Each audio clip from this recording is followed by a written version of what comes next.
Tonight we'll be talking to members of an organization called the Jewish War Veterans of the United States of America and hearing some of their stories about the war, their experiences in the war, and their experiences after the war. March!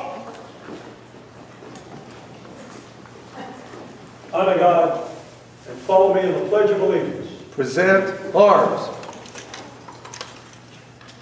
First question that I want to ask the individuals in the audience is, from my experience of talking to gentlemen who are veterans of World War II, there's a reticence or a lack of willingness to talk about that experience. So I don't want anybody here to have to talk about an experience that they're uncomfortable with. But my father-in-law really did not want to talk about his experience during the war.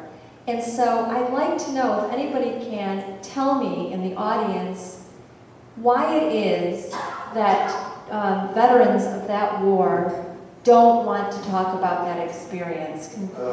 One thing is true, I have a boy and a girl, and neither one of them asked about what I did during the war. They never asked me, and to tell you the truth, I didn't think about it. But when I come back, I didn't feel like talking about it at all. I remember when I got back, one of my uncles took me out for an ice cream, a hot fudge ice cream sundae. And he said, tell me about everything. I just couldn't talk about it.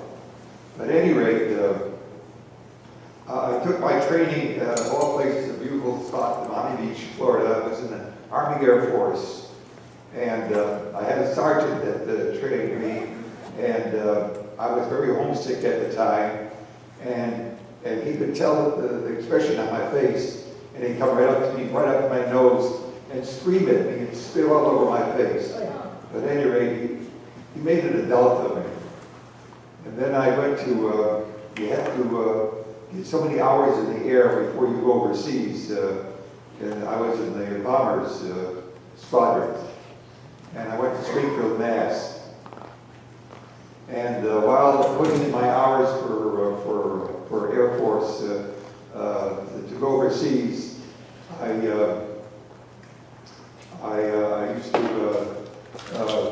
date the girls there at Springfield. And one time we went to a dance, and I was pretty good at jitterbugging, and I won the jitterbug contest, and I made the front page of the Springfield, Mass. Newspaper. A couple of days later, the commanding officer, not the commanding officer, a sergeant, a military policeman, he come up and he yelled out my name, front and center. He says, the commanding officer wants to see you. So I went to the commanding officer, and it was just like in the movies. He was in a big leather chair, big desk, his feet up on the table, and I was at attention. He says, at ease, and he threw the newspaper. He says, is that you on the airplane that won the contest? He says, well, now you're a dance teacher. I said, well, no, it can't be, because I'm leaving in 4 days overseas.